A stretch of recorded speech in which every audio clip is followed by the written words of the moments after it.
Et 19h59, dans un instant, nos estimations de ce premier tour. Il y a 3 semaines, Emmanuel Macron appelait à une grande clarification. Quelle forme va-t-elle prendre? Le Rassemblement national va-t-il pour la première fois de son histoire arriver en tête aux élections législatives? La gauche unie dans le nouveau Front populaire a-t-elle convaincu? Le camp présidentiel a-t-il remobilisé ses électeurs après la lourde défaite des élections européennes? Dans un instant, vous découvrirez à quoi pourrait ressembler la future Assemblée nationale.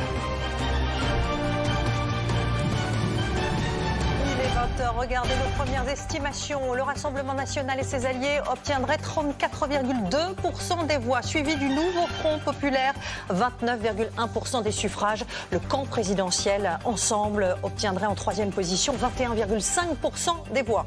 Les Républicains, les divers droites obtiendraient 10% des voix, l'extrême gauche 1,3% et les autres partis, les divers partis 3,3%. Regardez maintenant notre projection en siège de ce que pourrait être la future Assemblée. Les fourchettes sont larges, il faut être prudent.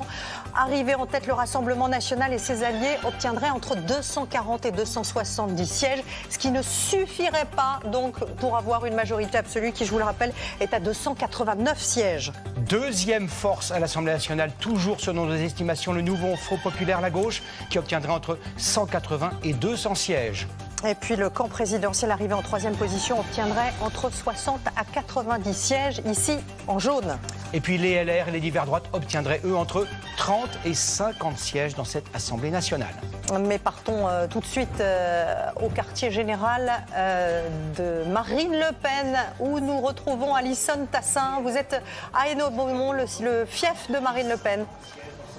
Oui, tout à fait. Et ici, la liesse est forte à l'annonce de ces résultats, puisque le Rassemblement national non seulement confirme sa place de premier parti de France, mais amplifie son score par rapport aux européennes. Je peux vous dire qu'ici, les militants étaient très confiants. Ils ont d'ailleurs commencé à sabrer le champagne avant même l'annonce de ces résultats. Vous voyez ces drapeaux tricolores qui sont en train d'être agités, avec donc Marine pour Marine Le Pen, qui devrait très logiquement ici être élue dès le premier tour. En tout cas, sur le pupitre, l'alternance commence et déjà affichée, parce que malgré notre projection qui a un petit peu douché la salle, il faut bien le dire, car pas de majorité absolue, eh bien ici, dans le camp du Rassemblement national, on croit à un Jordan Bardella, Premier ministre. Merci beaucoup. En quelques mots, Frédéric Dabi, y a-t-il des surprises et que faut-il retenir de ce premier tour? Eh ben, c'est un premier tour qui est une réplique des élections européennes qui ont lieu il y a à peine 3 semaines. Un Rassemblement national nettement en tête, une gauche unie qui réussit un score très supérieur à ce qu'elle avait obtenu en 2022 quand c'était la NUPES, et une majorité qui est sanctionnée. Alors sur la projection au siège, prudence absolue. Il y a 2 choses à mettre en avant. D'une part, les Français ne connaissent pas les résultats circonscription par circonscription. On ne prend pas en compte la démobilisation, la surmobilisation de telle ou telle force. Et puis, on ne prend pas en compte non plus les désistements du 3e, puisque avec une participation si élevée, la triangulaire, qui était l'exception en 2022, il n'y en avait que 8, vont être très nombreuses, et peut-être circonscription par circonscription, il y aura des désistements de la force arrivée, du candidat arrivé en 3e position. Donc le maître mot ce soir, c'est prudence, prudence, oui. prudence. Il n'y a pas une élection, il y en a 577. Laure Lavalette, vous arrivez clairement en tête et en même temps, même s'il faut rester prudent, manifestement, la majorité absolue n'est pas pour cette fois. Est-ce que vous êtes déçu? Non, je remercie déjà tous les Français, évidemment, qui ont apporté leur suffrage. Et je reprends ce que a dit M. Dabi. Je pense qu'il faut attendre, évidemment, de voir comment la semaine prochaine va se passer. Vous savez, les Français, au moins, ont un choix très clair. D'un côté, vous avez le camp de la République face au chaos. Nous incarnons la sécurité, l'identité, l'arrêt de l'immigration.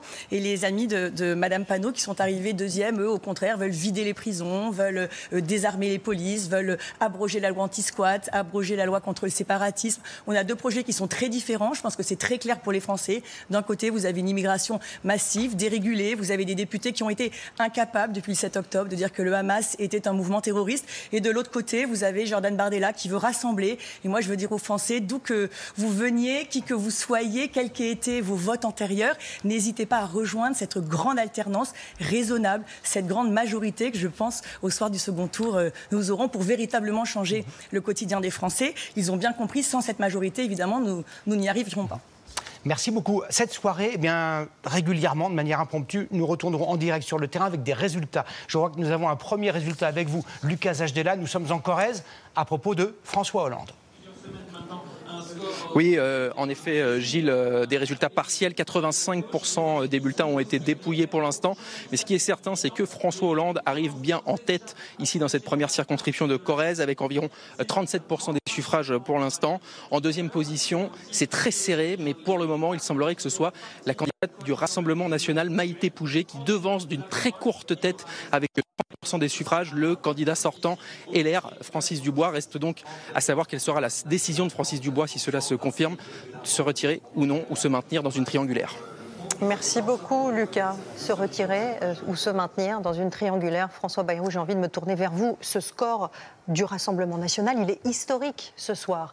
Vous étiez à l'Élysée avec les grands dirigeants de la majorité présidentielle, majorité sortante. Est-ce que vous avez une consigne de vote à donner? Ce score, il est historique, comme vous dites. Il est inquiétant. Il y a beaucoup de Français ce soir qui ont le sentiment qu'une menace qu'ils n'attendaient pas réellement à ce niveau-là, en dépit des sondages et des intentions de vote publiées depuis des semaines, et depuis en fait le résultat des européennes. Donc c'est un vote assis sur un mécontentement de l'opinion, ce qui arrive souvent quand on est au pouvoir, et c'est un vote sanction, mais c'est un vote sanction qui présente pour beaucoup de Français une menace. Et c'est cette menace qu'il faut que l'on conjure, qu'on fasse reculer dans les 8 jours qui viennent pour avoir la semaine prochaine alors concrètement, si vous considérez que c'est une menace, oui. Que donc c'est important, le destin du pays est en jeu, disiez-vous il y a quelques jours, quelle est très simplement votre consigne, vos consignes? Vous êtes par hypothèse, votre candidat est 3e dans une triangulaire, que fait-il?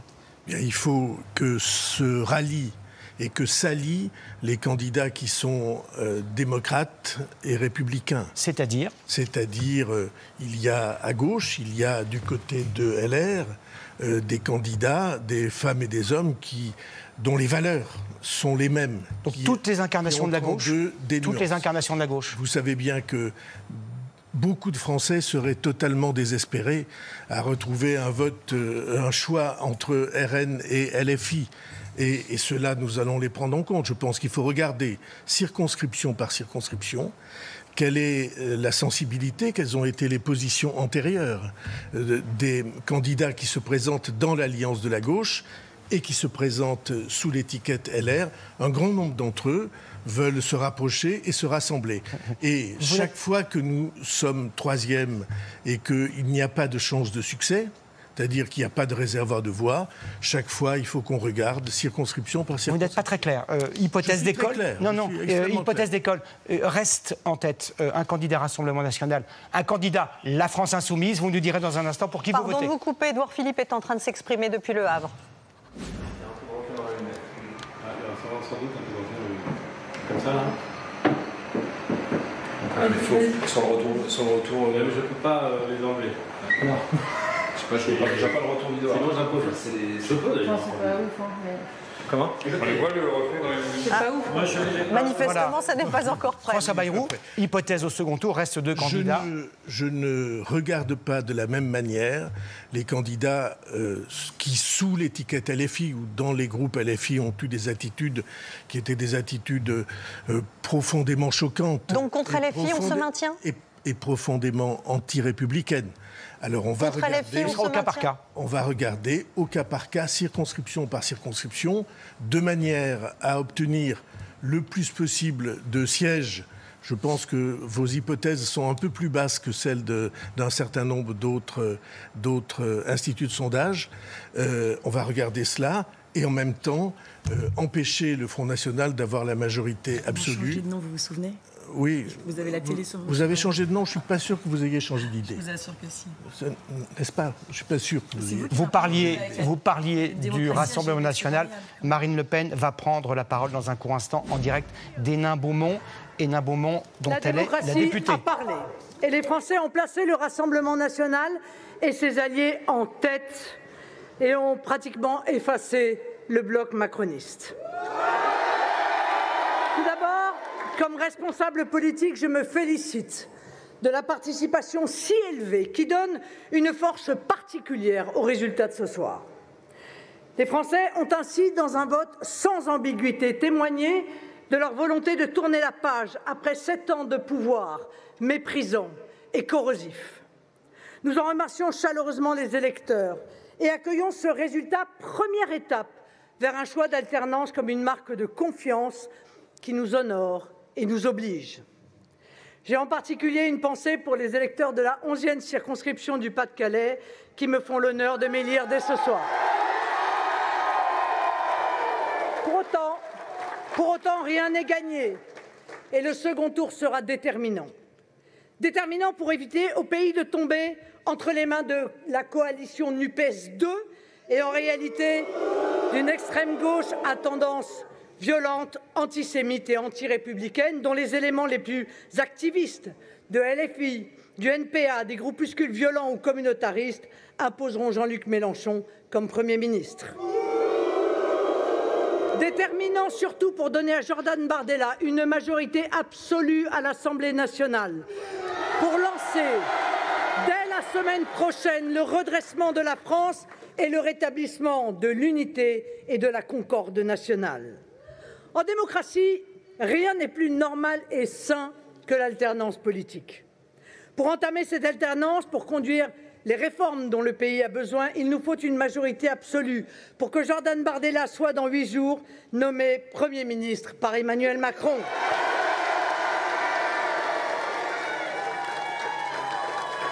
Sans majorité claire, il se trouvera toujours quelques féodalités anciennes, des inerties programmées et de basses manœuvres pour faire échec à la vraie alternance dont le pays a urgemment besoin. C'est pourquoi je vous invite, mes chers compatriotes, à renouveler votre vote si vous avez choisi nos candidats au premier tour. Si vous avez fait un autre choix, je vous appelle à rejoindre dimanche la coalition de la liberté, de la sécurité et de l'unité. Dimanche, en votant pour les candidats de l'Union nationale, vous ferez en sorte que le pays retrouve dans l'unité et la fraternité l'énergie pour ne faire plus qu'un. En ces jours qui viennent, gardez-vous de ceux qui, en usant d'une peur injustifiée ou de menaces inventées, voudraient uniquement faire perdurer un système qui a failli et a vécu. Aucun Français, je dis bien aucun Français, ne perdra de droits. Au contraire, les droits seront garantis et dès lors que la situation le permettra, de nouveaux seront créés au bénéfice de chacun. Mes chers compatriotes, ce 30 juin 2024, dans le pays renaît l'espérance. Le 7 juillet, mobilisez-vous pour que le peuple gagne. Vive la République, vive la France! Voilà donc pour cette toute première réaction de Marine Le Pen. Je voudrais également vous lire la première déclaration écrite du président de la République, Emmanuel Macron. Nous l'avons reçue il y a un instant. La participation élevée au premier tour de ces élections législatives témoigne, dit-il, de l'importance de ce vote pour tous nos compatriotes et de la volonté de clarifier la situation politique. Leur choix démocratique nous oblige. Phrase qui suit est importante. Face au Rassemblement national, l'heure est à un large rassemblement clairement démocrate et républicain pour le second tour. François Bayrou, vous pouvez peut-être nous faire une exégèse de ce texte. Oh, c'est pas très éloigné de ce que je vous ai dit. Clairement démocrate et républicain pour le second tour, exactement. Ça veut dire qu'on exclut LFI, ça veut dire qu'on inclut LFI. J'ai dit que nous allions regarder circonscription par circonscription, à la fois en fonction des résultats de terrain et de ce qu'on peut en attendre, en considérant que les candidats qui viennent des partis clairement du bloc républicain qui se sont comportés toutes ces années, j'allais dire normalement, en opposant, mais en opposant qui respectent les règles. Et puis pour le reste, nous allons regarder. Vous savez, il y a énormément de Français qui sont tristes des résultats que nous avons entendus et qui seraient désespérés pour beaucoup d'entre eux de n'avoir à choisir qu'entre deux extrêmes qu'ils ont rejetés et contre lesquels ils se sont battus. Olivier Faure. Oui, Olivier Faure, d'abord votre réaction au résultat au niveau de la gauche et à cet appel lancé par le président de la République. Comme ça a été dit précédemment, nous sommes face à un score historique qui nous oblige. Pour la première fois depuis la Seconde Guerre mondiale, l'extrême droite peut gouverner. La question qui est posée la semaine prochaine, c'est est-ce qu'on leur donne les pleins pouvoirs ou est-ce qu'on ne leur donne pas? Et de ce point de vue, la position des socialistes, elle est extrêmement claire. Il n'y aura pas, à aucun endroit, de candidats qui pourraient être au second tour, qui se maintiennent dès lors qu'il y a un risque de faire élire un candidat de l'extrême droite. Il n'y aura aucune exception. Je dis bien, il n'y aura aucune exception. Au sein du nouveau Front populaire. Nous retirerons tous nos candidats dès lors qu'il y a un risque de faire élire un candidat du Rassemblement national. Mathilde Panot, vous validez aussi cette même position? si je n'attends aucune contrepartie, je n'attends aucune contrepartie de celles et ceux qui, chez les Républicains ou au gouvernement et donc la majorité actuelle, j'attends rien d'eux. Mais enfin, la réalité quand même, c'est que nous avons fait ce choix à chaque époque. Nous l'avons fait en 2002, nous l'avons fait en 2017, nous l'avons fait en 2022. Ça devrait quand même être quelque chose qui résonne dans la tête de chacun. On ne peut pas dire c'est historique et en même temps commencer à faire des tris. Si on fait des tris, alors on donnera une majorité absolue la semaine prochaine au Rassemblement national. Donc soyons clairs. Non, Monsieur Bellamy, Mathilde Panot. Je voudrais commencer par réagir aux résultats. Attendez, parce que Jean-Luc Mélenchon est en train de parler par rapport aux résultats et Mathilde Panot, vous aurez la parole juste après, promis.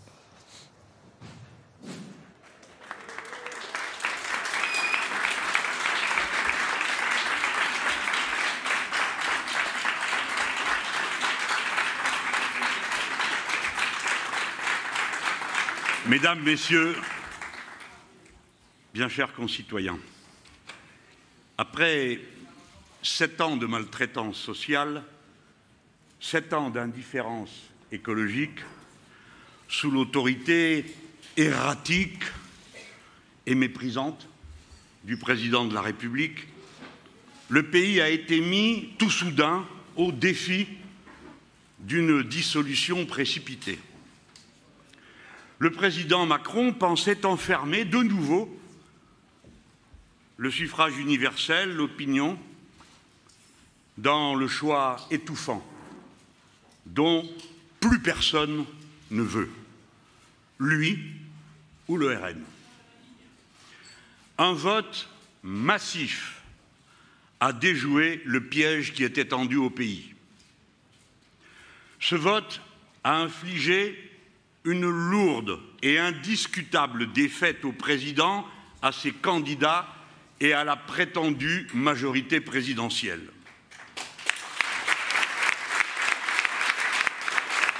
Ce soir,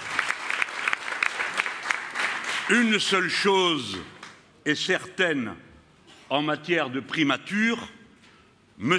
Attal ne sera plus Premier ministre.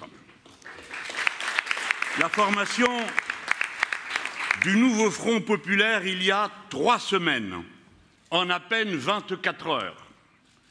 Ses candidatures communes dès le premier tour, son programme partagé et aujourd'hui le bon de la participation ont déjoué le piège. Il faut souligner que le progrès considérable du retour aux urnes se réalise grâce à l'action massive et à l'engagement de la jeunesse et des quartiers populaires.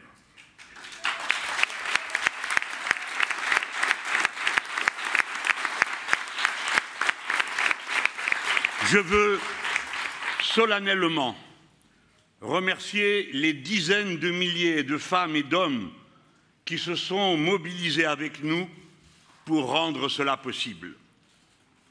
À présent, nous allons vers un deuxième tour d'une exceptionnelle intensité. Le pays doit choisir.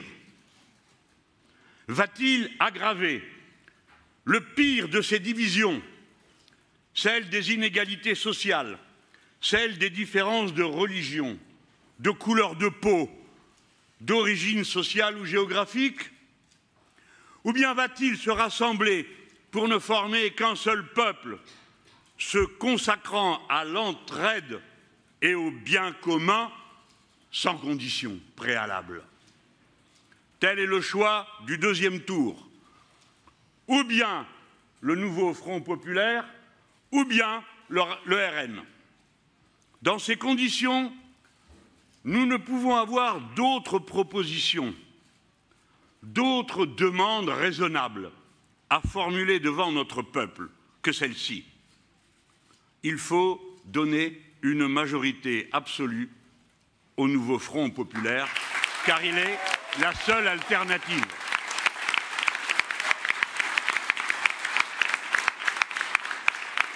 Il ne s'agit pas seulement de voter contre, ni seulement de vouloir faire barrage. Il s'agit de voter pour un autre futur, respectueux de toute personne humaine et du vivant dans son ensemble. C'est possible. Pour le second tour, le nouveau Front populaire est présent en duel dans la plupart des cas. Le plus souvent face au RN.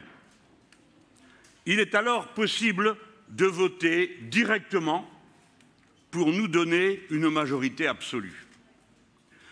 Dans un certain nombre de cas, des triangulaires sont possibles. Conformément à nos principes et à nos positions constantes dans toutes les élections précédentes, nulle part nous ne permettrons au RN de l'emporter, et c'est pourquoi, dans l'hypothèse où il serait arrivé en tête tandis que nous ne serions qu'en troisième position, nous retirerons notre candidature.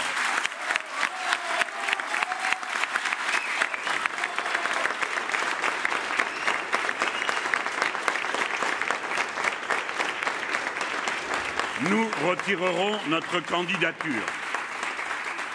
En toutes circonstances, où que ce soit et dans quelque cas que ce soit, notre consigne est simple, directe et claire, pas une voix, pas un siège de plus pour le RN.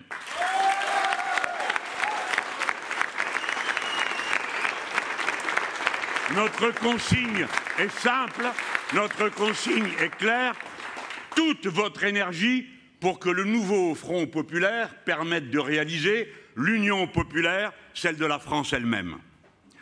Une longue semaine se présente devant nous. Chaque personne va prendre sa décision en conscience. Et cette décision engagera durablement l'avenir du pays et le sort de chacun d'entre nous. Nous appelons chacune et chacun à faire preuve de sang-froid et de force de conviction. Chacune, chacun doit prendre position, s'engager et convaincre autour de soi. Il y va de la France, il y va de la République, il y va de l'idée que nous nous faisons de la vie en commun. Les sondages qui sont annoncés, comme d'habitude, évolueront favorablement pour nous en cours de soirée. Dès lors, les projections de résultats en siège n'ont aucune valeur crédible, sinon que de tenter de faire pression. Voilà pour la déclaration de Jean-Luc Mélenchon qui annonce donc un retrait systématique et sans condition de tous les candidats qui arriveraient en troisième position pour faire barrage au Rassemblement national lorsque le RN est en tête. C'est important de le préciser. Et il pourrait l'emporter avant de revenir sur ces déclarations, qui est la déclaration commune à ce que vous venez de dire aussi, vous, Olivier Faure, pour le Parti socialiste. Partons sur le terrain avec un premier résultat. Nicolas Laurent, vous êtes dans la circonscription où Elisabeth Borne, l'ancienne Première ministre, se présentait dans le Calvados. Oui, elle s'attendait à une soirée compliquée, une élection serrée. C'est le cas puisque selon des résultats partiels, 57% des bulletins dépouillés. Elisabeth Borne arrive en deuxième position, au coude à coude derrière le candidat du Rassemblement national avec 28,44% des voix. Derrière donc Nicolas Calvry à 35,88%. Et la question désormais que l'on se pose, c'est quelle stratégie adoptera le candidat de la France insoumise qui arrive en troisième position avec 24,18%. 18%. Va-t-il se désister pour faire barrage au Rassemblement national? C'est ce que souhaitait Jean-Luc Mélenchon dans son discours à l'instant. Et oui, le mot a été prononcé plusieurs fois ce soir, le mot désistement. Eh bien voilà un mot qui n'est pas prononcé par LR, le communiqué des Républicains qui est intervenu il y a quelques minutes. Il n'y aura pas de consigne de vote pour le second tour lorsque, par hypothèse, un candidat des Républicains serait arrivé en troisième position. Partons tout de suite, toujours en direct avec Thibault Petit. Vous êtes à Tourcoing, dans la circonscription de Gérald Darmanin. Avez-vous un résultat à nous communiquer ? Alors pas encore, hein. Les résultats sont attendus ici à la mairie de Tourcoing d'une minute à l'autre, mais déjà l'équipe de campagne de Gérald Darmanin annonce qu'il serait en tête de ce premier tour des législatives dans la 10e circonscription du Nord. Gérald Darmanin qui est probablement soulagé, lui qui jouait son avenir politique ce soir, il prendra la parole à l'issue de l'annonce de ces résultats et on l'écoutera bien évidemment. Voilà, retrouvons également en direct un protagoniste très important de ces élections, Raphaël Glucksmann. Bonsoir Raphaël Glucksmann, vous êtes évidemment en direct avec nous. Quels sont les enseignements que vous tirez de ce premier tour des élections législatives? Y aura-t-il désistement de votre part s'il y a par hypothèse 2 candidats placés avant vous, dont un qui serait du Rassemblement national? Bonsoir. Nous faisons face ce soir à l'histoire. Et il n'y aura de notre côté aucune hésitation, aucune tergiversation. L'unique enjeu de la semaine qui vient, c'est de barrer la route au Rassemblement national et d'empêcher une majorité absolue d'extrême droite. Et donc nous sommes extrêmement clairs. Partout où les candidats qui nous représentent sont arrivés 3e, il y aura désistement face au Rassemblement national. Et nous appellerons à voter pour le candidat qui peut battre le Rassemblement national, quel qu'il soit, quel que soit son parti politique, quelles que soient les divergences qui nous opposent. Et de la même manière, quand la gauche n'est pas présente au second tour, nous appellerons à voter de toutes les manières pour les candidats qui peuvent battre le Rassemblement national. Il n'y a plus aujourd'hui d'étiquette politique qui vaille. La seule question qui vaut aujourd'hui, c'est allons-nous permettre à l'extrême droite, pour la première fois de notre histoire, de conquérir le pouvoir par les urnes? Allons-nous nous résigner à avoir Jordan Bardella, Premier ministre, Marion Maréchal, ministre de l'Éducation nationale, Éric Ciotti à l'Intérieur, Thierry Mariani ou un autre télégraphiste du Kremlin aux affaires étrangères? C'est ça la question qui nous est posée ce soir. Et donc il faut faire bloc, il faut un vote démocrate, il faut empêcher la France de sombrer. C'est la seule chose qui doit nous obséder aujourd'hui. Merci beaucoup Raphaël Glucksmann pour cette déclaration. Aucune ambiguïté, donc, si je résume les choses, pour le nouveau Front populaire, que ce soit LFI, que ce soit Place Publique, que ce soit le Parti socialiste. Si vous arrivez dans une situation où vous êtes en 3e position et que le RN risque de l'emporter, vous désisterez. Ce qui n'est pas votre cas chez les Républicains. François-Xavier Bellamy, vous avez fait le choix ce soir de ne pas donner de consigne de vote. Expliquez-nous, parce que vous ne faites pas partie des Républicains qui ont signé un accord avec le Rassemblement national, comme l'a fait Éric Ciotti. En effet, d'abord nous croyons à la conscience des Français et nous ne croyons pas que nous puissions disposer de leur voix. Je crois qu'aucun candidat n'est propriétaire des voix des gens qui lui ont fait confiance. Et moi je voudrais remercier aussi les Français qui ont choisi au premier tour de cette élection les candidats LR. Ils montrent que la droite n'a pas disparu, contrairement à ce que les observateurs pressés voulaient nous faire croire. Il y a 10% aujourd'hui d'électeurs français, soit plus encore qu'à l'élection européenne, qui ont choisi de voter pour des candidats, les Républicains, dans cette élection. Et ces candidats-là, aujourd'hui, ils seront, pour beaucoup d'entre eux, en position de se maintenir au 2e tour. Et ils sont les mieux placés. Pardonnez-moi, vous vous êtes scandalisé. Que reste-t-il de Républicains? Parce que, en réalité, je n'arrive pas à comprendre votre position. Vous-même, vous avez dit, d'ailleurs, très clairement que vous voteriez au 2e tour pour le Rassemblement national. Non. J'ai dit que le danger qui guette notre pays aujourd'hui, c'est l'extrême gauche avec laquelle vous avez fait alliance, Monsieur Faure. Et quand j'entends Raphaël Glucksmann, qui a mené toute sa campagne pour l'élection européenne, je vous ai écouté parler, Monsieur Faure. Quand j'entends Monsieur Glucksmann, qui a fait toute sa campagne pour l'élection européenne en disant plus jamais c'est en Ne parlez pas en même temps, s'il vous plaît. Monsieur Faure, Olivier Faure, allez-y. C'est simplement que je m'interroge sur le caractère républicain des Républicains. Parce que ce que j'observe, c'est que vous êtes en train de dire, de glissement en glissement, que finalement, peut-être, il n'y a pas aujourd'hui de danger avec l'extrême droite et que demain, vous pourriez être le complément qui viendrait donner une majorité absolue si d'aventure le RN ne l'avait pas. Et c'est ça qui m'inquiète, parce que j'aimerais que vous disiez les choses clairement, que vous disiez que jamais vous ne gouvernerez avec le RN, que jamais vous n'apporterez vos voix au RN au second tour. Monsieur Faure, effectivement, là, je commencerai à considérer que vous avez gardé quelque chose du caractère républicain de votre nom. Allez-y, François. Monsieur Faure, de ne pas recevoir de leçons de morale de vous quand je vois que dès le premier tour, Olivier Faure, s'il vous plaît, laissez François être l'arbitre des élégances en matière de qui est républicain et qui ne l'est pas, lorsque dès le premier tour de cette élection législative, vous avez choisi en quelques heures de vous allier dans une association improbable avec une extrême gauche sous la bannière d'un programme qui mènerait la France à la ruine, derrière des candidats qui ont joué jusqu'à la dernière heure de cette campagne avec le pire, avec l'antisémitisme, Monsieur Faure. Bien sûr que oui, parce que qu'est-ce que c'est que ces vidéos de campagne? Qu'est-ce que c'est que ces vidéos de campagne de la France insoumise? Je vais vous expliquer ce qui s'est passé dans cette campagne, dans le Val-de-Marne, par exemple. Improbables autour de l'antisémitisme. Pardon, Madame Panot. De manière délibérée, percuté un chauffeur de bus en lui disant, je cite, j'en ai marre des bougnoules et des noirs, je suis électeur RN, je vois que ça dérange, ça dérange. Attendez. Voilà la libération de la parole raciste, Madame Panot, de la parole antisémite, de la parole islamophobe. Et c'est le Rassemblement national qui pointerait le soi-disant chaos avec le nouveau Front populaire. C'est faux. Le chaos, c'est vous qui essayez de diviser à chaque moment le peuple français. Et je vais vous dire, pardon, laissez parler Madame Panot. Laissez parler Madame Panot. Dans le premier tour de cette élection législative, mais ce serait bien quand même de mettre les candidats de la France insoumise devant leur responsabilité. Maintenant, dans le second tour de cette élection législative, le peuple français doit choisir entre, effectivement, le Rassemblement national ou le nouveau Front populaire, entre abroger la réforme de la retraite à 64 ans, comme nous le proposons, ou la retraite à 66 ans, entre l'augmentation des salaires ou la baisse des salaires réels, entre l'école réellement gratuite ou le tri social entre les élèves. Voilà le choix qui reste au pays pour la semaine à venir. Et je salue la mobilisation civique exceptionnelle qui a eu lieu dans notre pays. Juste un point d'ambiguïté que je voudrais que vous leviez. Par hypothèse, le candidat LFI est arrivé 3e. Vous nous avez bien dit il y a un instant que vous ne vous retireriez que si le candidat du Rassemblement national est arrivé en tête.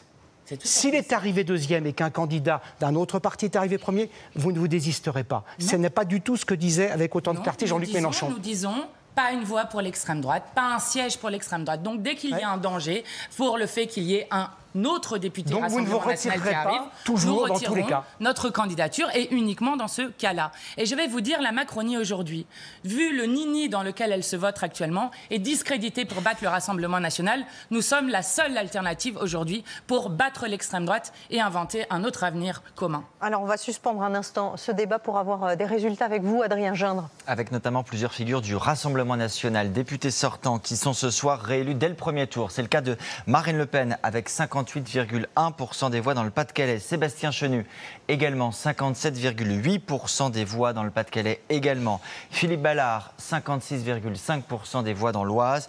Et une quasi-réélection pour Jean-Philippe Tanguy dans la Somme avec 49,5% des voix. Je vous coupe, Adrien Gindre. Je crois que Jordan Bardella commence son allocution. Jordan Bardella. Mes chers compatriotes, de métropole, d'outre-mer et de l'étranger. Ce dimanche 30 juin, premier tour des élections législatives, le peuple français a répondu à l'appel des urnes, avec la participation la plus importante depuis 40 ans. Aujourd'hui, les Français ont été au rendez-vous de leurs responsabilités. Ils ont fait honneur à notre démocratie et je tiens à les en remercier. À nouveau, 3 semaines après les élections européennes, qui ont entraîné la convocation de ces élections législatives anticipées, ils ont rendu un verdict sans appel et confirmé leur aspiration claire au changement. En portant les candidats du Rassemblement national et de ses alliés en tête, en leur permettant d'accéder au second tour dans une écrasante majorité de circonscriptions, les Français ont fait naître un espoir sans précédent dans tout le pays. Je veux leur exprimer ma gratitude et je les appelle à rester mobilisés dans un ultime effort dimanche 7 juillet prochain. Le vote qu'ils exprimeront dimanche prochain est l'un des plus déterminants de toute l'histoire de la Ve République. À l'évidence et au regard des résultats, le camp présidentiel, encore largement désavoué aujourd'hui, n'est plus en mesure de l'emporter. Et le score élevé de l'extrême gauche soulève des inquiétudes majeures. Désormais, le choix est clair et 2 chemins s'offrent à la France. D'un côté, l'alliance du pire, celle du nouveau Front populaire rassemblé derrière Jean-Luc Mélenchon, qui conduirait le pays au désordre, à l'insurrection et à la ruine de notre économie. De l'autre, l'Union nationale, que j'ai l'honneur de conduire aux côtés de Marine Le Pen, d'Éric Ciotti et de nos alliés. Cette alliance inédite, motivée par l'intérêt national, est désormais l'unique rempart républicain et patriote qui peut faire gagner la France, protéger nos institutions, rétablir la sécurité, décréter la paix fiscale et défendre le travail.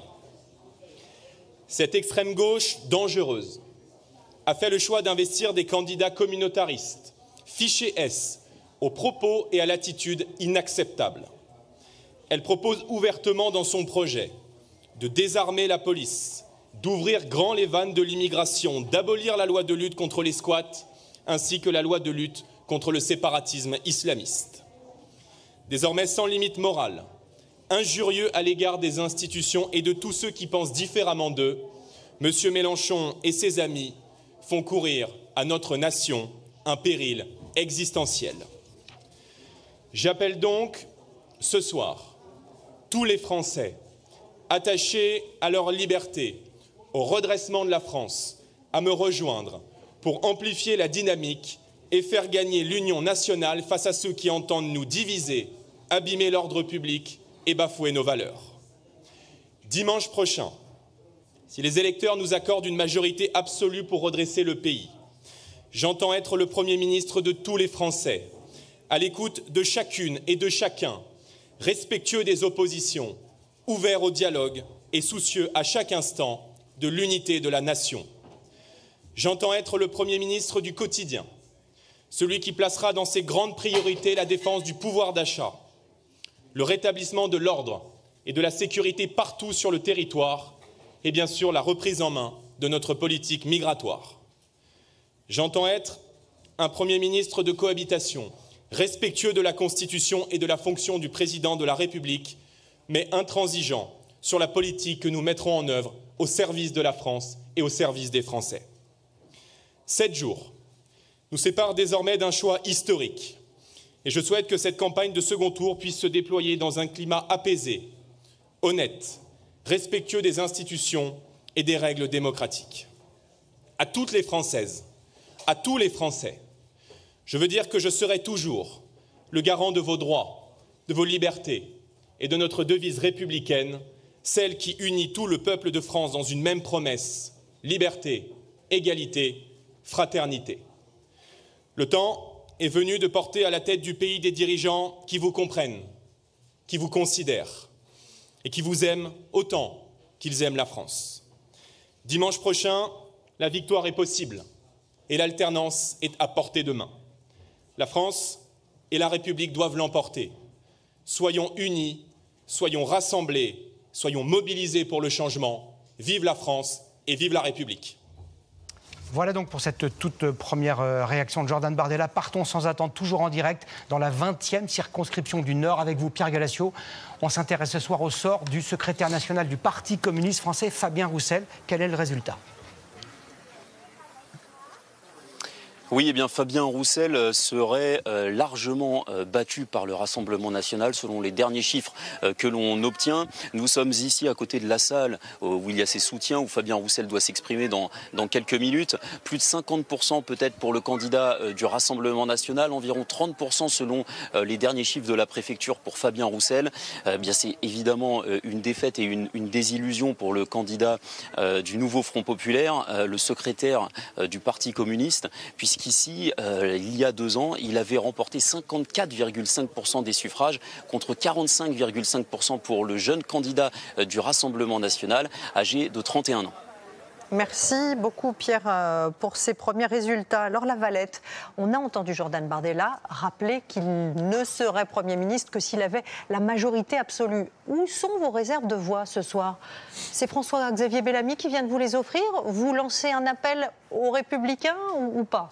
Non, vous savez, je pense que cette dissolution a une grande vertu. Ce soir, on voit bien la Macronie qui appelle à voter pour la NUPES et la NUPES qui appelle à voter pour la Macronie. Je peux vous dire que ne serait-ce que ça va évidemment mobiliser les électeurs qui ne veulent ni de l'un ni de l'autre. Les amis de M. Bayrou vont disparaître et c'est heureux. Vous avez ruiné le pays, vous avez un faible taux d'OQTF, le plus faible depuis des années. Vous avez un nombre d'immigrations record. Quant à vous, M. Faure, excusez-moi, mais vous êtes tombé dans le déshonneur. Vous vous êtes allié avec le pire. Vous êtes allié avec le NPA, un parti qui est quand même sous couvert d'une enquête pour apologie du terrorisme, avec les amis de Mme Panot. À qui pouvez-vous vous allier pour le second tour, Mme Lavalette?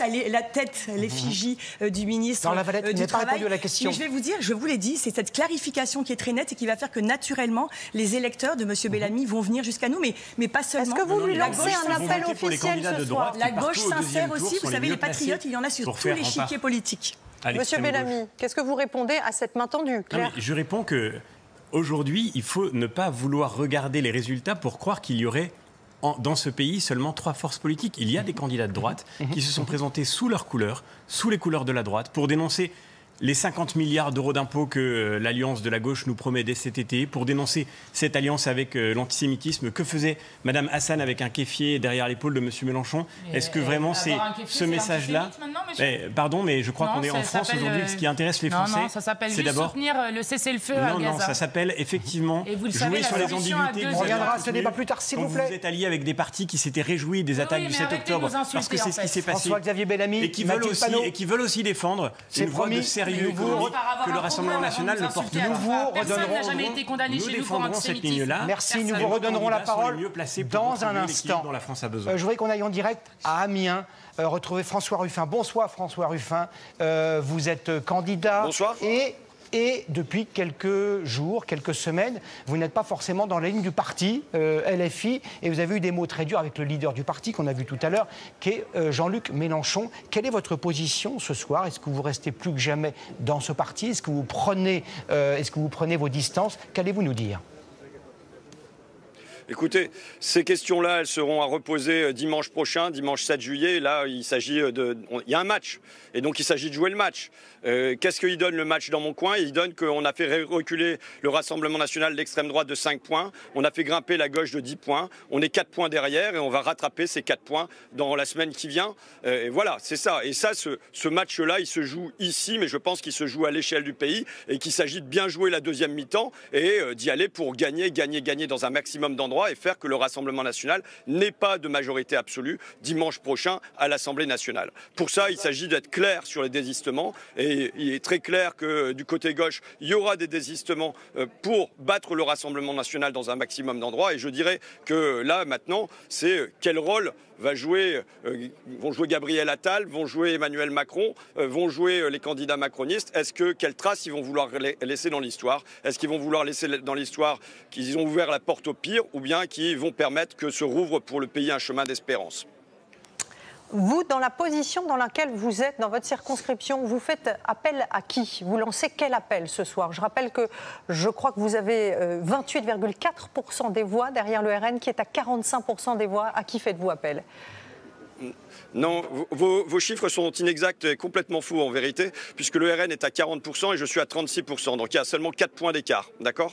Donc ces 4 points-là, déjà on va aller rechercher les électeurs qui ont voté pour moi. Et il est évident qu'il y a un bon nombre d'électeurs de centre-gauche modérés qui vont se dire que quand même vaut mieux un visage humaniste comme celui que je présente maintenant depuis 7 ans, qui défend les auxiliaires de vie, qui défend les femmes de ménage, qui défend les gens, qu'importe qu'ils habitent la France des Tours ou la France des Bourgs, plutôt que le visage de la division et de la haine que présente le Rassemblement national. Je pense que voilà, ça va se jouer à cet endroit-là. Et moi, j'invite, quel que soit le gouvernement qui se mette en place demain, à bien être conscient qu'on a besoin d'apaisement dans le pays. On a besoin d'une France apaisée, on a besoin d'une France réconciliée, plutôt qu'une France qu'on brutalise, comme ça s'est pratiqué trop souvent ces dernières années, plutôt qu'une France qu'on déchire et qu'on divise.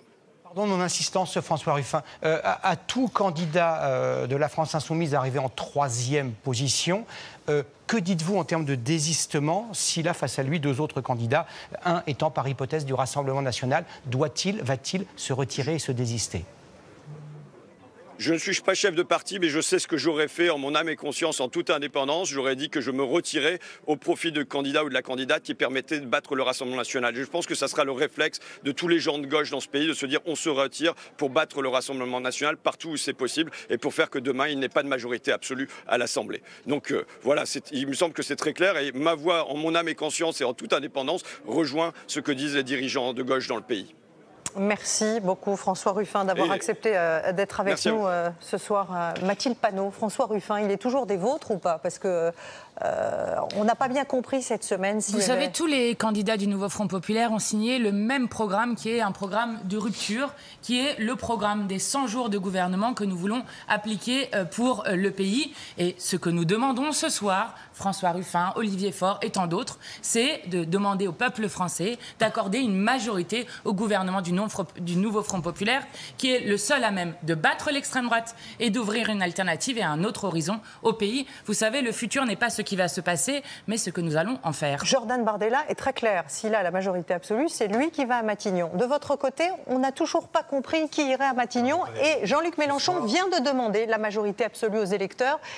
Est-ce que c'est lui qui ira à Matignon si son appel est entendu? C'est très important pour les électeurs qui vont voter dimanche prochain. Et vous savez très bien que ce sera de toute façon un choix qui sera un choix collectif et que beaucoup ont déjà dit ce qu'ils pensaient de la candidature de Jean-Luc Mélenchon. Donc ce débat-là n'existe pas. Donc ce sera pas lui. Mais pour l'instant, vous avez ce soir... Attendez, on est en train de parler de Jean-Luc Mélenchon alors même que vous avez ce soir une estimation qui fait quand même la part belle à l'extrême droite. Et le danger de l'extrême droite devrait tous nous mobiliser. Et moi, quand je vois François Ruffin... Ça va aider les électeurs à se décider. Mais quand même une personnalité qui a beaucoup apporté à la vie politique française depuis 7 ans. Moi, j'aimerais savoir ce que fait François Bayrou. J'aimerais comprendre s'il soutient clairement au deuxième tour François Ruffin ou s'il dit j'en sais rien. Parce que moi, ça m'intéresse. François Bayrou, répondez à cette question. Je vais répondre très simplement. Je n'ai aucun problème avec les socialistes, je n'ai aucun problème avec les écologistes, je n'ai aucun problème avec les candidats LR qui se rapprocheront de...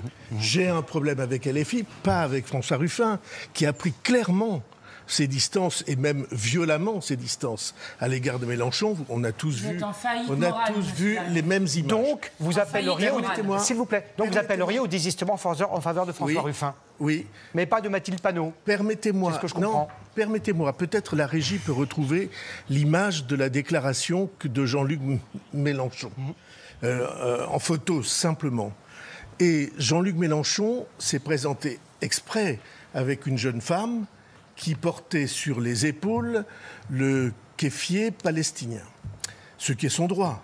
Mais excusez-moi, il y a des centaines de milliers de Français qui, quand ils voient cette image qui a été adressée exprès pour faire passer un message, il y a les mots et il y a les images, et comme on sait, les images sont plus fortes que les mots. Ce message-là, pour la quasi-totalité de nos compatriotes juifs, pour la quasi-totalité de ceux qui ne veulent pas qu'on importe le conflit israélo-palestinien en France et qui ne veulent pas qu'on importe... Arrêtez de confondre nos concitoyens juifs avec ce que fait le gouvernement d'extrême droite de Netanyahou. Ce n'est pas responsable. Priorité aux résultats ce soir. Priorité aux résultats ce soir. Juste d'un mot, s'il vous plaît. D'un mot, monsieur Bayrou. Et donc, de ce point de vue-là, oui, je n'ai pas de problème avec François Ruffin, je suis prêt à le soutenir, mais j'ai un problème, pas moi. Vous validez cette stratégie. D'accord, pour moi. Très bien, c'est très clair, nous avons compris. Ce sera au cas par cas. On va une de nos envoyées spéciales, Jeanne Cancard, qui a des résultats concernant Laurent Wauquiez. Jeanne, on vous écoute. Oui, Anne-Claire, pour l'instant, 80% des scrutins ont été dépouillés. Laurent Wauquiez arrive très légèrement en tête de justesse avec 37,21% des voix face au candidat Rassemblement National, Alexandre Auzet, qui lui le talonne avec 35,28% des voix. Une question reste encore en suspens. Se dirige-t-on vers une triangulaire puisque la candidate du Nouveau Front Populaire a remporté, elle, 17,53% des voix. Mais il faut savoir qu'il manque encore le fief de Laurent Wauquiez, le Puy-en-Velay, là où nous nous trouvons. Et là, on l'attend d'ici quelques minutes pour une déclaration. Merci beaucoup, Jeanne. 35 ministres aujourd'hui, j'allais dire presque 35 ministres sortants. Sur ces 35 ministres, 24 se présentaient à la députation et vous avez un certain nombre de résultats, Adrien. Oui, avec un signe très clair du recul de la majorité sortante. Plusieurs d'entre eux qui étaient arrivés en première position en 2022 sont cette fois en deuxième. C'est le cas notamment de Frédéric Valletoux, vous le voyez ici en Seine-et-Marne. C'est le cas également de Marina Ferrari, secrétaire d'État sortante dans le département de Savoie, deuxième position également. C'est le cas également pour Franck Riester en Seine-et-Marne. Là encore, une deuxième position derrière un candidat LRRN. Et enfin, Fadila Khattabi, qui était ministre déléguée, elle, en troisième position, même en Côte d'Or. Je le rappelle, elle était elle aussi première en 2022. Merci beaucoup, Adrien. Une dernière question, parce que François Bayrou, je crois que vous devez nous quitter. Dans quel état d'esprit il était le président de la République que vous avez vu avant de venir sur ce plateau? Parce que cette dissolution, c'est sa décision. Oui, je ne suis pas le porte-parole du président de la République, mais tout le monde imagine bien qu'il est soucieux que ce vote ait exprimé de la part des Français une sanction. Vous l'avez regretté, cette décision. Est-ce que lui la regrette aujourd'hui? Bon, et donc, non, je pense que ce qu'il était sa pensée aujourd'hui, c'était qu'il sentait depuis très longtemps qu'il y avait quelque chose qui n'allait pas entre la réalité des Français et la représentation des Français. Mais il ne peut pas être totalement surpris qu'en 21 jours, les Français n'aient pas changé d'avis. Et il pense qu'il y a il pense que cette clarification était nécessaire, qu'il y avait un abcès et que cet abcès devait être crevé. Je pense, moi, que la plupart des Français, ou en tout cas un très grand nombre d'entre eux, ont raison de s'inquiéter de la situation qui est créée et de se mobiliser pour que le deuxième tour ne soit pas le reflet mécanique ou la conséquence mécanique du premier. Donc clarification à ses dépens et aux dépens également de la majorité sortante. Illustration, regardez ce résultat, celui d'Agnès Pannier-Runacher. Vous le voyez, elle est très très largement distancée dans sa circonscription du Pas-de-Calais. 21%, très loin derrière le candidat Alban Hussel du Rassemblement National et Alexandre Cousin du Nouveau Front Populaire qui est simplement 4 points derrière elle. Anne-Claire. François-Xavier Bellamy, pardon de chercher aussi à clarifier, parce que la clarification est un mot très à la mode. Vous ne donnez pas de consigne de vote. Laure Lavalette vous a lancé un appel tout à l'heure. Est-ce que vous pourriez rentrer au futur gouvernement de Jordan Bardella si celui-ci obtenait la majorité absolue dans une semaine? Non mais attendez, moi ce que je suis venu dire sur ce plateau, et encore une fois il faut le regarder en face, c'est qu'il y a dans ce pays une droite qui a assumé justement cette clarté, qui s'est présentée sous ses couleurs, comme je l'ai fait pendant l'élection européenne et qui a défendu sa ligne, qui est la seule à défendre à la fois la fermeté sur les questions migratoires, sur la sécurité que nous avons tellement besoin de retrouver, et en même temps l'équilibre indispensable de nos comptes, notre rapport au travail, le fait que ceux qui dans ce pays font vivre notre économie doivent pouvoir vivre de leur travail, que ceux mais François-Xavier Bellamy, il est étonnant qu'après vous avoir posé... C'est depuis François-Xavier Bellamy seul à les défendre. Et aujourd'hui, on voit bien que les Français ont refusé la tripartition qu'on voulait leur imposer. François-Xavier Bellamy, pas de recul pour revenir sur il est étonnant que vous ayant posé 3 fois la question, vous n'y ayez pas encore répondu. Mais ma réponse est claire. Serait-il possible dans un avenir proche que vous-même ou d'autres membres des Républicains, canal historique pourrait-on dire, dont les non-ciotistes, s'agrègent avec une possible future majorité Rassemblement National, oui ou non? Mais je le redis, les candidats qui se sont présentés à cette élection, c'est parfaitement clair. On leur a déjà fait, à travers le choix qu'a fait Éric Ciotti, la proposition de se dissoudre derrière le Rassemblement National. Ils l'ont refusé, ils ont défendu leur couleur. Les Français qui ont voté pour eux. Mais vous n'êtes pas en mesure de gouverner aujourd'hui. Quelle France vous imaginez pour dimanche prochain? La manière de vous répondre consiste à revenir sur ce que disait François Bayrou à l'instant. Aujourd'hui, nous sommes en train de vivre la faillite du macronisme. Le macronisme avait promis la fin des clivages. Il avait promis le en même temps. Il avait promis le dépassement des différences politiques. Et en fait, aujourd'hui, nous arrivons à une société plus fracturée que jamais et à un clivage politique plus dur, plus radicalisé qu'il ne l'a jamais été. Moi, je crois qu'on a besoin de reconstruire dans ce pays un désaccord intelligent. Et on a besoin d'une droite qui assume justement son identité, ce que ne fait pas le Rassemblement National. Vous parlez de la droite. On a besoin vous parlez de la droite. Écoutons Édouard Philippe, qui était de votre famille politique il n'y a pas si longtemps. Un instant. Édouard Philippe qui s'exprime depuis Le Havre. Parfaitement clair. Mes chers compatriotes, les résultats du premier tour de l'élection législative dessinent une scène politique organisée autour de 3 pôles que domine le Rassemblement national. Il apparaît d'ores et déjà que la majorité sortante ne sera pas reconduite. La décision de dissoudre l'Assemblée nationale a, dans les faits, mis un terme au paysage politique qui avait résulté de l'élection présidentielle de 2017. La semaine qui commence sera déterminante, non seulement pour la composition de la future Assemblée, mais aussi et surtout pour l'avenir de notre pays. Tout laisse à penser que la polarisation du débat public pourrait conduire à une opposition frontale entre les extrêmes. Rien de bon n'en sortirait, ni pour le débat public, ni pour la démocratie, ni pour la France. Pour le second tour, j'appelle à voter, bien entendu, pour les candidats Horizon, Renaissance et Modem qui demeurent en lice.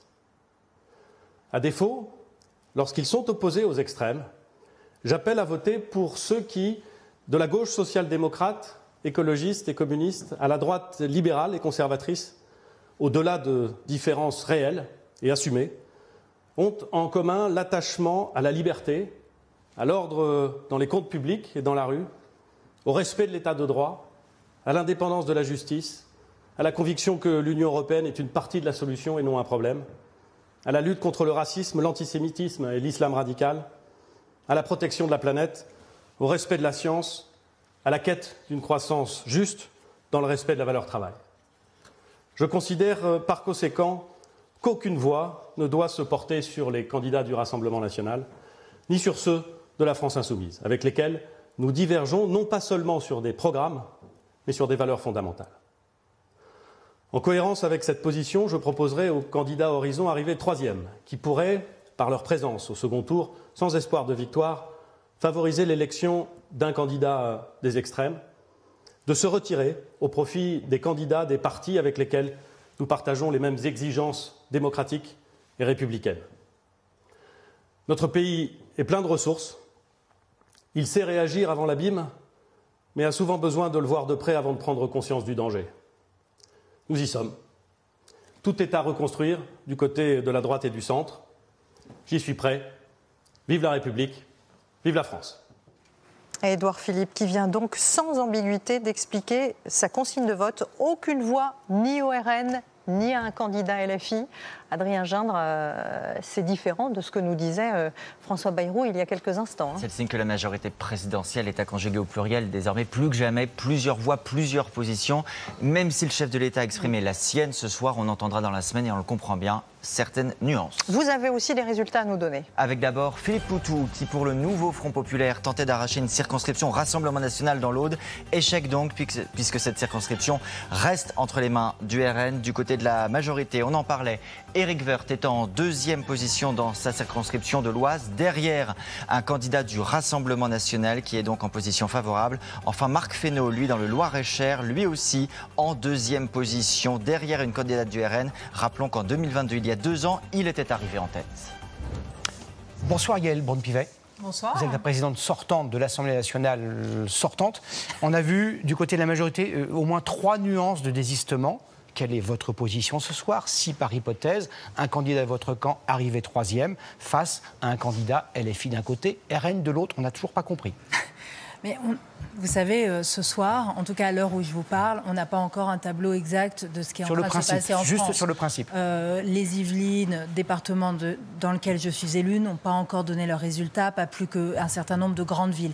Donc le tableau aujourd'hui, il est encore imparfait. Donc vous nous permettrez d'attendre que le tableau soit complètement complété pour pouvoir exprimer une opinion et une position très ferme. Mais il y a des mesures de principe qui ont été prises par Édouard Philippe et par François Bayrou. La première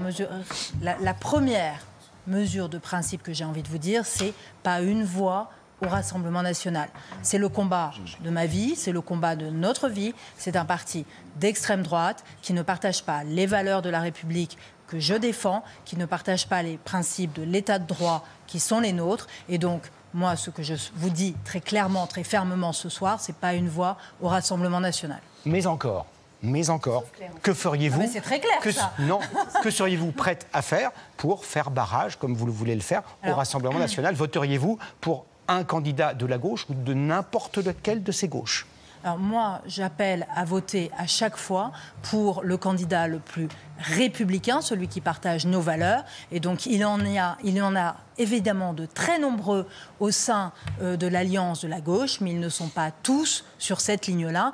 Et donc, en aucun cas, je pourrais appeler à titre personnel ou à titre politique pour voter pour un certain nombre de candidats de la NUPES qui ne partagent pas les valeurs républicaines. Et on sait tous desquels il s'agit. Donc après, il faudra regarder. Est-ce que Mme Autain doit se sentir... Est-ce que Clémentine Autain doit se sentir visée? Je ne vais pas commencer à regarder au cas par cas. Mais non, pas sur votre plateau et pas maintenant. Mais il est minuit moins 5, les dés sont jetés, ça y est.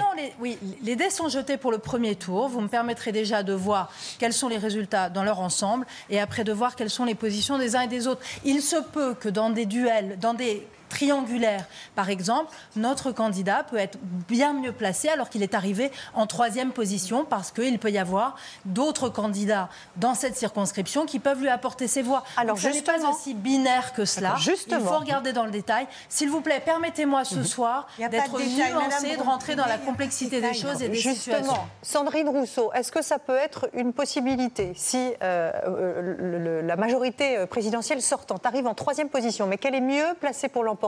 Est-ce que vous vous désisteriez? C'est pas du tout ce que dit Jean-Luc Mélenchon ni Mathilde Panot ce soir. Je pense qu'il y a un principe simple qui a été posé au sein du nouveau Front populaire, c'est que nous nous désistons quand nous arrivons en 3e position. Nous nous désistons quand nous arrivons en 3e position. Non, pas du tout. Pas de réserve de voix. Ce n'est pas ce que Jean-Luc Mélenchon a dit il y a une demi-heure. Nous nous désistons quand nous sommes en 3e position. Et que le RN est en première position. La gauche est bien plus responsable que la droite autour de cette table et sur les plateaux télé. Nous agissons en fonction de principes. Le principe est que nous ferons tout ce qui est possible pour battre chaque député RN qui arrive au second tour. Nous ferons, et je le répète, tout ce qui est possible de faire pour battre le député RN au second tour. Et je regrette vraiment parce que la gauche, les électeurs de gauche et écologistes ont toujours été responsables. Ils ont toujours fait barrage quand il s'agissait de faire barrage, depuis Jacques Chirac jusqu'à Emmanuel Macron. Et je peux vous dire que quand il s'agissait de mettre un bulletin de Jacques Chirac, ça n'était pas simple pour des électeurs de gauche de le mettre dans l'urne. Et pourtant, nous l'avons fait parce que nous avons des valeurs et des principes. Et je suis absolument atterrée de l'attitude que j'entends depuis tout à l'heure, depuis 20 heures sur ce plateau, où on n'est pas clair, on dit cas par cas, etc. Là, on a un principe. L'extrême droite peut arriver au pouvoir. L'extrême droite, c'est la chasse des étrangers, du sol au plafond. Maintenant, on se réveille. Et j'appelle vraiment les électeurs et électrices de toutes les forces politiques à comprendre le moment qui est en face et à faire barrage par tous les moyens possibles. Adrien Jeanne, vous avez à nouveau des résultats. Quelques résultats qui concernent le nouveau Front populaire, justement, avec d'abord Olivier Faure, le premier secrétaire du Parti socialiste, est réélu dès le premier tour. Il lui avait fallu un 2e tour en 2022.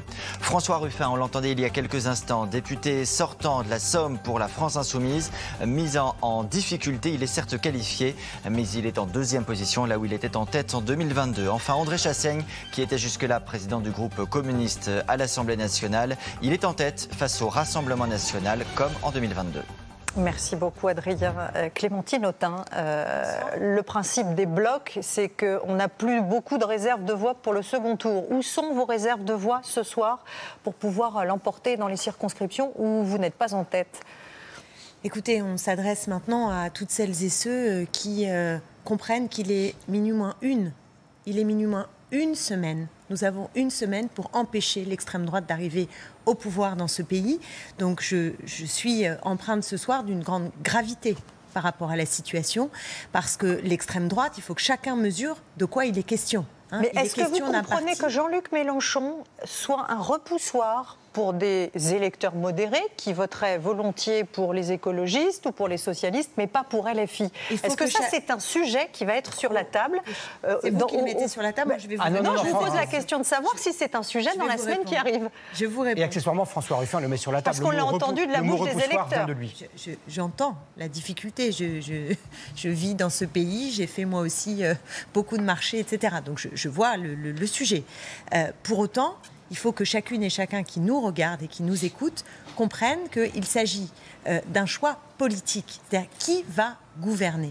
Est-ce que ce sont ceux qui sont dans le déni total vis-à-vis du défi climatique? Est-ce que ce sont ceux qui portent un projet de haine de l'autre, un projet raciste? Est-ce que ce sont ceux qui, vis-à-vis des droits des femmes, on les connaît. Je veux dire, on sait que l'émancipation des femmes avec l'extrême droite, nous serons en danger. Donc prenons les questions les unes après les autres, les libertés publiques. Mais ce ne sont pas les électeurs du Rassemblement national que vous devez convaincre, ce sont les électeurs qui pourraient voter pour vous. Comment vous leur dites, n'ayez pas peur de nous, c'est ce que je suis en train de vous dire. On a encore une fois entendu qu'il n'y a que deux solutions. Soit ils ont la majorité, soit nous avons la majorité. Le bloc central, la Macronie, ne peut pas gagner. Donc c'est eux ou nous. Est-ce que vous préférez la hausse des salaires, un plan énergie-climat, des libertés renforcées, des droits des femmes consolidés? Est-ce que vous préférez ça? Ou est-ce que vous préférez l'extrême droite? Comment expliquez-vous, Madame Autain? C'est pas pour ou contre Jean-Luc Mélenchon. C'est pas pour ou contre même la France insoumise. C'est une coalition. Quand même comme ça. Mais c'est pourquoi je veux reposer le sujet. Je comprends votre question. Je ne dis pas que je ne comprends pas votre question, mais je veux que les Français qui nous regardent se représentent les choses différemment, parce que la réalité n'est pas ce choix-là. La réalité, c'est de savoir si les clés du pays sont données à l'extrême droite dans une semaine, ou si nous avons la chance de faire un choc d'égalité, un choc de progrès écologique, un choc de liberté consolidé. Est-ce que l'état de droit, la République vont continuer, vont être renforcés? Et la question, pour moi, elle est aujourd'hui surtout dans le camp de la Macronie. Parce que l'enjeu des triangulaires est majeur. Et nous n'avons pas de réponse claire ce soir, et c'est affligeant. Mais au-delà, Madame Clémentine, au-delà de l'arithmétique, comment expliquez-vous que malgré votre programme, que vous décrivez comme extrêmement attrayant, notamment pour les plus modestes, des centaines de milliers de vos électeurs soient partis chez M. Alliot? Alors ça ne marche pas tout à fait comme ça. Je veux dire qu'on passe la soirée. Le premier parti chez les ouvriers et les employés, c'est le Rassemblement national. Demandez à Frédéric Dabi, qui est votre voisin. Attendez, d'abord, il y a aussi des ouvriers et des employés qui mais à 60%, les ouvriers votent Rassemblement national. J'entends bien qu'il y a un sujet. J'entends tout à fait bien qu'il y a un sujet. Je pense que ce n'est pas en 2 minutes ici qu'on va régler cette question. En revanche, je pense qu'il y a en France de très nombreux ouvriers, employés et au-delà, de Français tout simplement, qui ne veulent pas que notre pays bascule dans quelque chose. Je vous parlais des autres, de ceux qui ont basculé. Oui, mais là, la messe n'est pas dite. Pardon, je vous coupe. Éric Ciotti est en train de s'exprimer depuis Nice. Éric Ciotti. En tête de ce premier tour de scrutin. Ce résultat est déjà un immense succès et je veux en remercier les Françaises et les Français, à la fois pour leur mobilisation et à la fois pour leur vote. Par leur suffrage, ils ont clairement exprimé leur volonté de changement et d'alternance. Par leur vote, ils ouvrent un nouveau chemin d'espérance sur lequel nous pouvons redresser notre pays et lui redonner un avenir digne de son glorieux passé et de son peuple valeureux. L'union inédite et historique que nous avons bâtie avec Jordan Bardella a mis fin à trop d'années d'immobilisme qui reléguait la droite dans le rôle de spectateur impuissant du déclin français. Pendant ce temps, la gauche se livrait à une permanente compromission avec l'extrême gauche. Mes chers compatriotes, oui, ce soir, la victoire est en vue. Et la victoire est en vue dans les premières, dans la 3e et dans la 5e circonscription de Nice.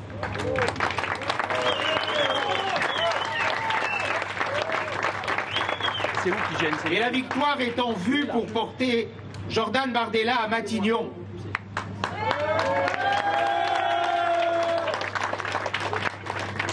Mais la menace d'extrême gauche est plus que jamais ce soir réelle. D'autant que certaines compromissions honteuses se dessinent déjà. L'heure est grave ce soir, car la France, la démocratie et nos institutions pourraient être demain en péril si l'extrême gauche venait à accaparer le pouvoir dans une alliance contre nature.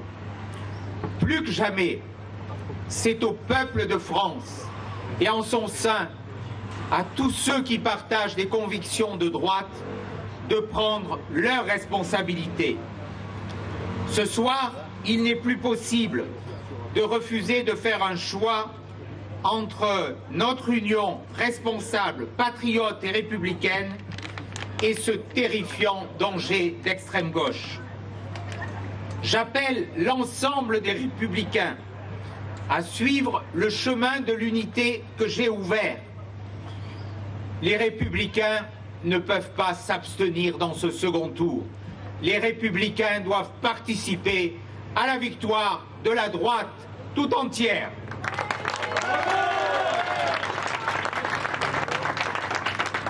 J'appelle ainsi toutes les femmes et tous les hommes de droite à nous rejoindre. La menace est trop grave, le danger est trop proche et la France est trop grande pour l'abandonner dans des postures électorales stériles. Face à nous se dresse une extrême gauche qui veut vider les prisons et ainsi mettre en péril nos compatriotes. Une extrême gauche qui veut désarmer les policiers. Une extrême gauche envieuse et prédatrice qui s'apprête à approuver 100 milliards d'euros d'impôts supplémentaires pour les Français et notamment pour les classes moyennes avec la fusion de l'IR et de la CSG et avec le taux marginal à 90% sur les revenus. Voilà. Avant que Éric Ciotti ne plonge dans les méandres de la fiscalité, bonsoir Louis Alliot. Avec Éric Ciotti et les sécessionnistes de LR, si les projections ne font pas erreur ce soir, vous n'auriez pas la majorité absolue à l'Assemblée nationale. Jordan Bardella a dit et redit à de multiples reprises qu'il n'irait pas à Matignon dans ces conditions. Qu'est-ce que vous allez faire? Écoutez, nous verrons bien, parce qu'on sait très bien que les projections, à cette heure-ci, avec les résultats partiels... Elles semblent convergentes. Oui, mais enfin, la dernière fois, c'était tellement convergent qu'on nous donnait entre 5 et 20 députés. On en a eu 90, si vous voulez, donc, fait 89. Donc il faut rester prudent. Moi, je pense que nous aurons la majorité absolue. Tout simplement parce que quand un premier tour fait voter plus de 11 millions de Français, pour vous, plus de 11 millions, je ne sais pas si M. Dabi a donné le chiffre, mais c'est colossal, hein, pour les candidats du Rassemblement national. Au deuxième tour, il y a un effet mécanique qui fera que dans beaucoup de circonscriptions, ils confirmeront ce vote et l'amplifieront. Donc je ne suis pas très inquiet, mais il faut mobiliser, aller chercher des électeurs, notamment à droite, parce qu'aujourd'hui, vous avez beaucoup d'électeurs de LR qui ne seront pas représentés au deuxième tour et qui iront faire barrage à l'extrême gauche et à cette coalition des extrêmes. Et puis d'autres aussi qui, dans l'entreprise, dans le commerce, dans l'agriculture, ne veulent pas du programme de M. Mélenchon. Et quand ils l'ont vu tout à l'heure s'exprimer, ils ont vite compris que ce n'est pas dans ce camp-là qu'il fallait porter ses suffrages. Florence Portelli, vous êtes vice-présidente des Républicains. Bonsoir, merci beaucoup d'être avec nous ce soir. J'ai très envie, on a très envie de vous entendre par rapport à ce que vient de dire Louis Alliot. Il fait appel à vos électeurs, par rapport aussi à ce qu'on a entendu d'Éric Ciotti. Vous n'étiez pas sur la ligne d'Éric Ciotti quand il a signé un accord avec le RN. Dans quel état d'esprit êtes-vous ce soir ? Alors, moi, j'appelle pas ça une ligne. C'est pas une ligne. C'est qu'il est allé se vendre au Rassemblement national pour garder sa circonscription et parce qu'il rêve de conquérir Nice. Ça s'appelle comme ça. Ça s'appelle aller à la gamelle. Et d'ailleurs, là-dessus, il n'est pas le seul. Parce que j'entendais tout à l'heure la gêne qui avait évoqué Jean-Luc Mélenchon. Pourquoi Raphaël Glucksmann, par exemple, qui a fait toute sa campagne contre Jean-Luc Mélenchon au niveau de la gauche, en disant surtout pas eux, aujourd'hui, finalement, accepte une alliance contre nature, c'est parce que tous ces gens-là, ils vont à la gamelle. Moi, je ne me suis pas engagée en politique pour ça. Je préfère même perdre un jour. Je suis actuellement maire d'une jolie ville, Taverny, mais je préfère perdre ma ville plutôt que m'allier avec des gens qui ne pensent pas comme moi, qui n'ont pas les mêmes valeurs. Aujourd'hui, on ne voit que ça. Et mais que dites-vous à vos électeurs, du coup, tout sauf le Rassemblement national? Vous vous inscrivez en faux par rapport à François-Xavier Bellamy qui était là tout à l'heure? Tout sauf le Rassemblement national. Tout sauf le Rassemblement national, tout sauf le Front populaire, je vous le dis également, et tout également, merci Emmanuel Macron. Moi, en 2017, j'ai voté Emmanuel Macron au second tour. En 2022, j'ai voté Emmanuel Macron au second tour. Ça m'a amené à quoi? À ce choix-là. Donc je pense qu'aujourd'hui, ce que veulent les gens, c'est une ligne claire. Ils veulent des gens vertébrés. Moi, j'ai l'impression d'avoir une colère. Je vous interromps, c'est très impoli. François Hollande a pris la parole il y a un instant. Je voudrais qu'on l'écoute tout de suite. Largement en tête au soir du premier tour. Je salue aussi tous les militants qui se sont mobilisés au nom du nouveau Front populaire et qui ont permis d'atteindre ce résultat.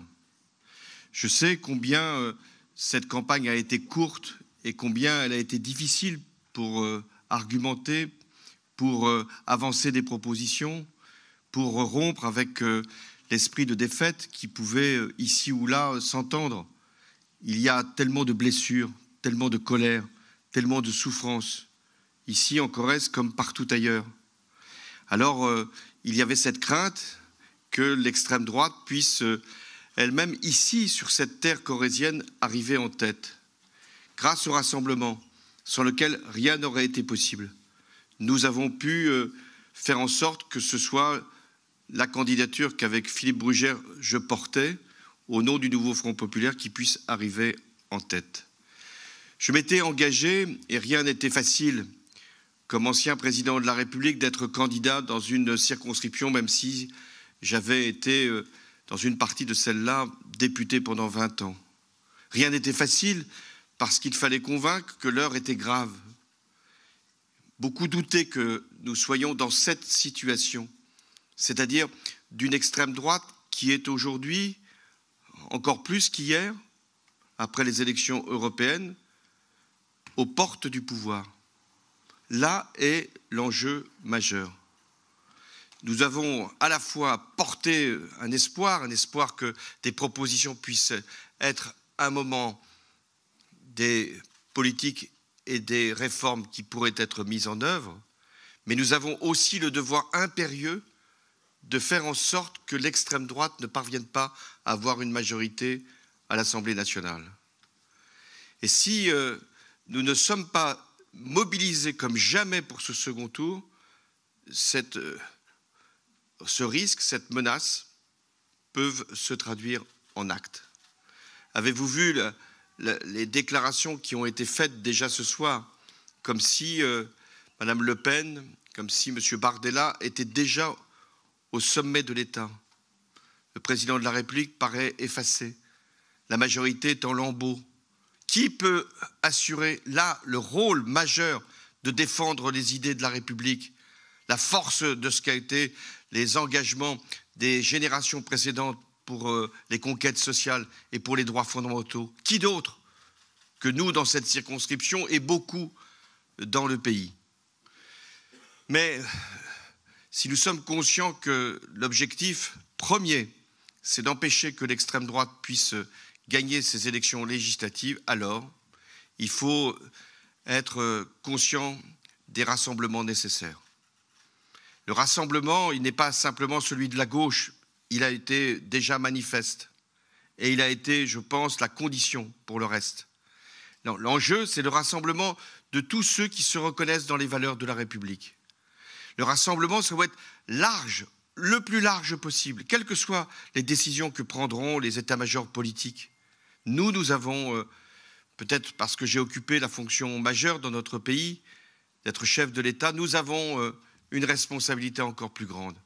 Appeler toutes les électrices, tous les électeurs, au-delà de leur vote de premier tour, d'empêcher que l'extrême droite puisse gagner, non pas simplement cette circonscription, elle en est loin, mais d'autres circonscriptions en France. Donc c'est la raison pour laquelle, ici, à Tulle, en Corrèze, sur cette terre républicaine, j'appelle, au-delà de la gauche qui s'est déjà comportée comme il convenait, tous les républicains à faire en sorte que nous puissions avoir une Assemblée nationale où les droits fondamentaux puissent être respectés, où les valeurs universelles puissent être considérées et où les conquêtes sociales puissent être préservées. Là est aujourd'hui non seulement notre devoir en tant que candidat, mais notre engagement, je l'espère, en tant que futur élu de la République. Merci.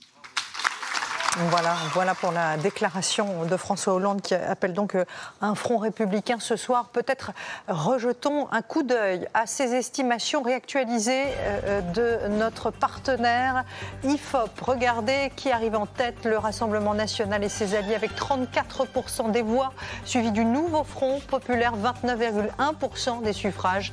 Le camp présidentiel Ensemble en jaune arrive en troisième position avec 22% des voix. Viennent ensuite LR et ses alliés 9,5%, ensuite l'extrême gauche 1,2% et les autres partis de diverses obédiences 3,5%. Regardez maintenant ce que ça donne en termes de projection à l'Assemblée nationale. Alors évidemment, ce sont des fourchettes. Il faut rester extrêmement prudent. Le Rassemblement national et ses alliés auraient entre 240 et 270 sièges. Je rappelle que la majorité absolue est à 289. Deuxième force politique, si nos projections sont exactes, le nouveau Front populaire entre 180 et 200 élus.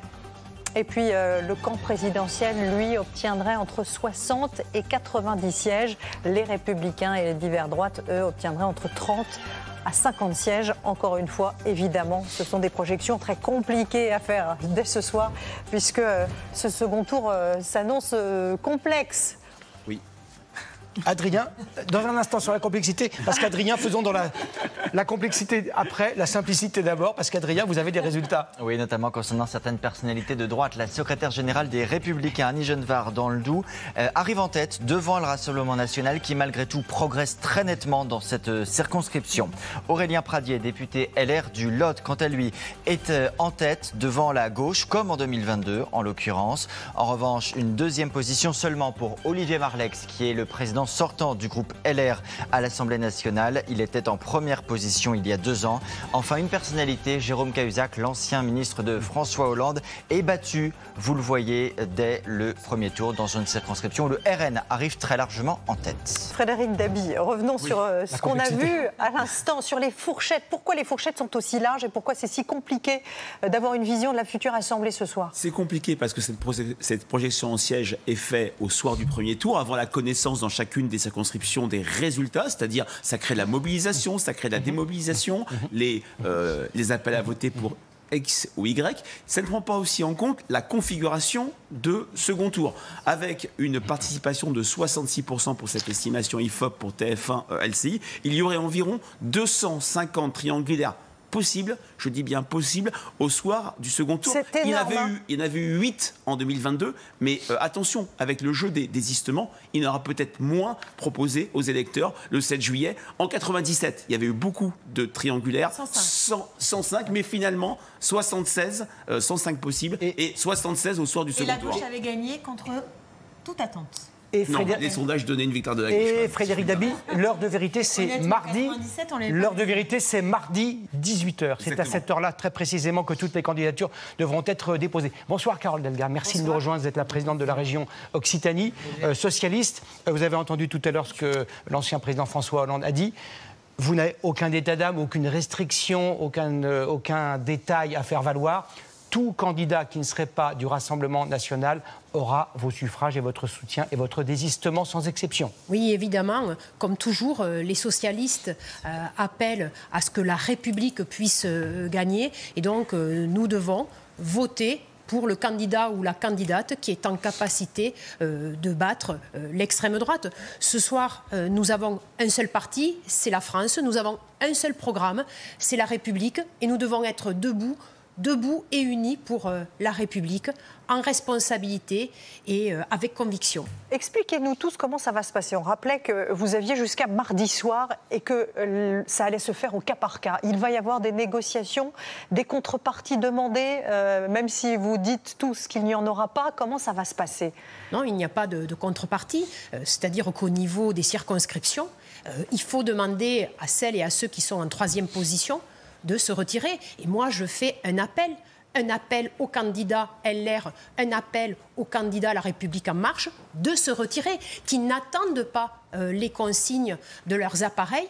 Ils doivent être là, présents, avec honneur. Parce que s'ils se maintiennent, c'est le déshonneur et c'est la résignation. Et la République mérite notre attachement. Florence Portelli, l'offre, pardonnez-moi. Quand on me parle de déshonneur, moi je suis très fière d'être au LR parce qu'on s'est compromis avec personne.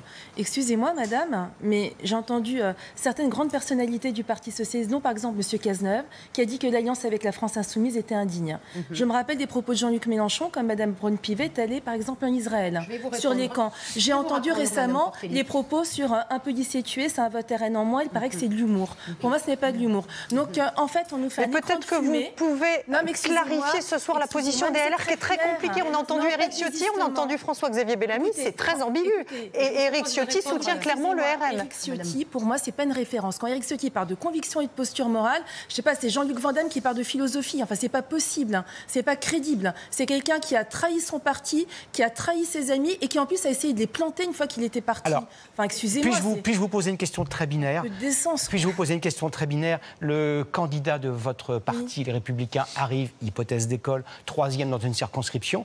Appelez-vous, sans retenue et sans parenthèse ouverte ni fermée, à voter pour tout autre candidat qui ne serait pas Rassemblement National? Non, non et non. C'est clair, c'est net. Ça a une conséquence très claire parce que le ni-ni, aujourd'hui, dans la configuration dans laquelle on est, ça revient à soutenir l'accession de l'extrême droite au pouvoir. Donc, ça n'est pas neutre. Ça n'est pas neutre. Mais c'est parce qu'aux yeux de Mme Portelli, vous appartenez à l'extrême gauche, peut-être. Il faut arrêter avec ça. Ah bon?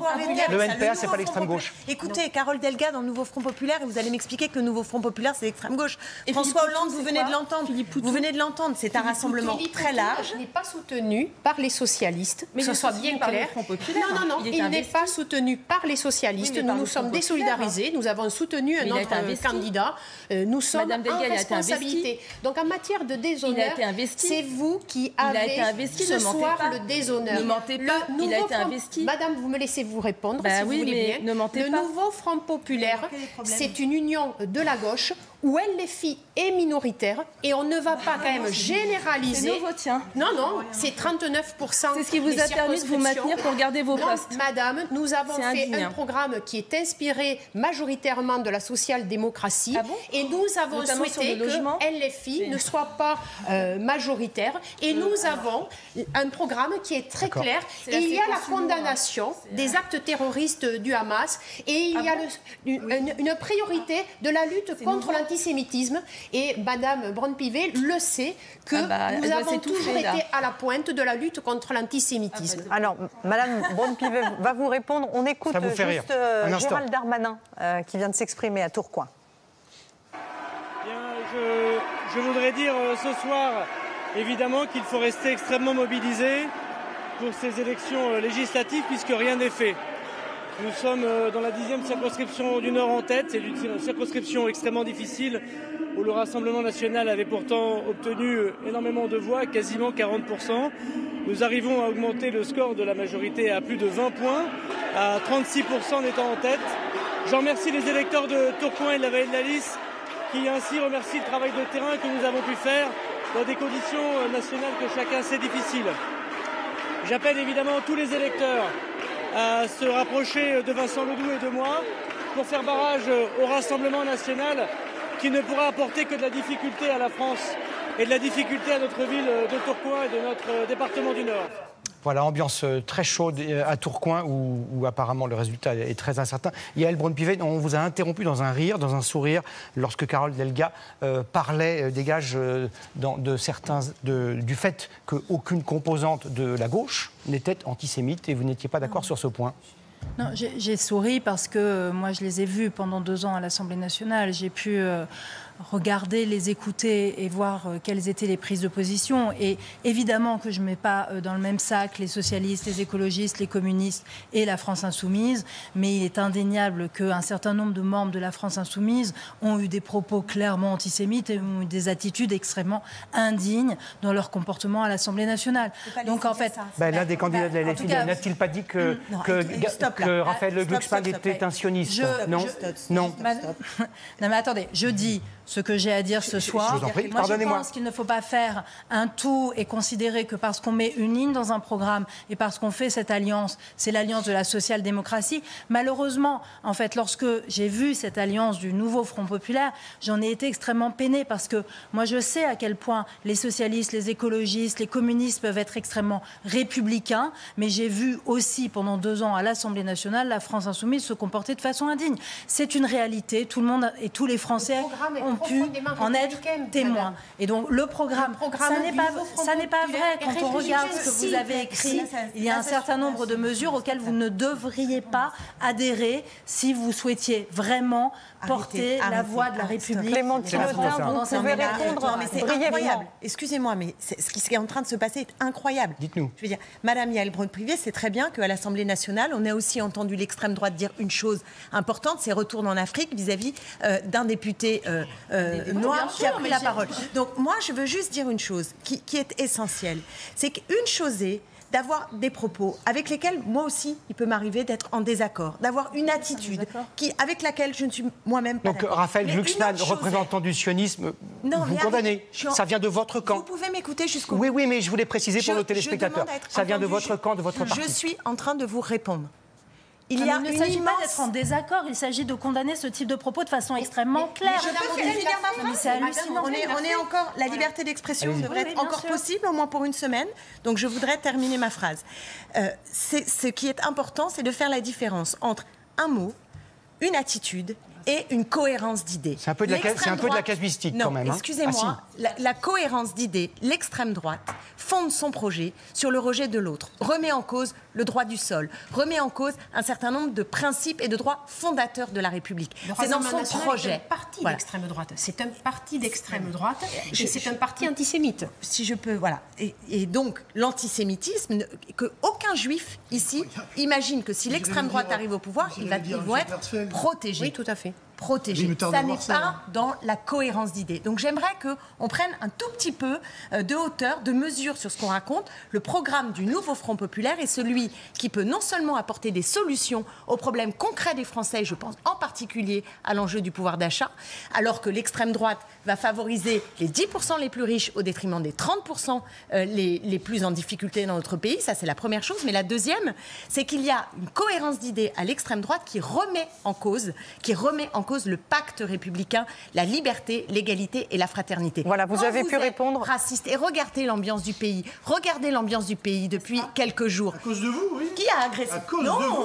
Le boulanger qui est agressé. Non, c'est à cause de vous. Arrêtez. C'est à cause de vous. Les propos racistes. On va s'interrompre quelques instants. Les agressions et les violences. Madame Delga, il n'y a qu'une personne condamnée sur ce plateau, c'est vous pour discrimination. Alors ne venez pas donner de leçons. Non, vous êtes un appel, la cassation a tranché. La cassation a été tranchée. Vous avez allez, on va remonter un petit peu avec vos leçons, votre responsabilité, c'est le détail de l'histoire. C'est cela. Vous étiez au conseil de On va calmer un peu le débat. Madame Delga, Monsieur Alliot, on va calmer le débat avec de l'objectivité, avec des faits. Adrien Jeanne, vous avez des résultats? En l'occurrence, effectivement, avec des résultats qui concernent le Rassemblement national, des députés sortants qui sont réélus dès le premier tour. C'est le cas de Philippe Ballard dans l'Oise. Il lui avait fallu un second tour en 2022. C'est le cas également d'Edwige Diaz en Gironde, réélu également dès le premier tour, alors que là aussi, il avait fallu un second tour en 2022. Une première position en Moselle pour Laurent Jacobelli, en légère progression par rapport à il y a 2 ans. Enfin, Marie-Caroline Le Pen, la sœur de Marine Le Pen dans la Sarthe, est en première position. Vous le voyez, près de 40% des voix en 2022. C'est la gauche qui était arrivée en tête dans cette circonscription. Et puis on va tout de suite écouter une déclaration de Laurent Wauquiez. C'était il y a quelques minutes. Écoutez. Ce résultat montre que la clarté des convictions, la fidélité dans l'engagement, la force de l'enracinement peuvent nous réunir au-delà de toutes les divisions qui aujourd'hui épuisent le pays. Ce soir, j'appelle tous les habitants de la Haute-Loire à se rassembler. Nous avons toujours su chez nous mettre de côté nos différences de sensibilité lorsque l'essentiel était en jeu. L'avenir de notre département et de notre pays.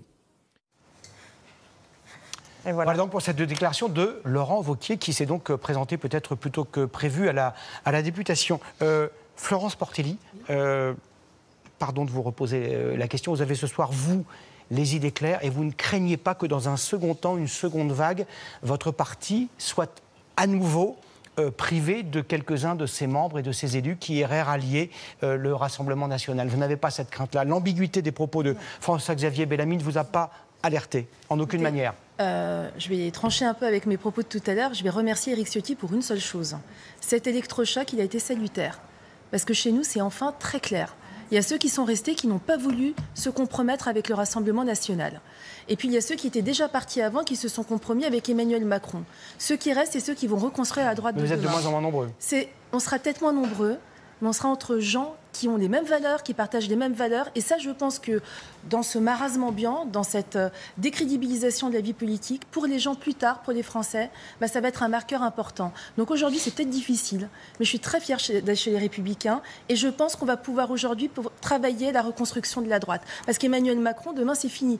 Pour une raison déjà institutionnelle, puisqu'il a droit qu'à se représenter qu'une seule fois, là, c'est fait. Et puis également parce que les Français lui ont dit non. La droite doit se recomposer. Moi, j'appelle un congrès d'Épinay de la droite. Et je pense que nous serons en mesure de le porter. Je ne crois pas au Rassemblement national.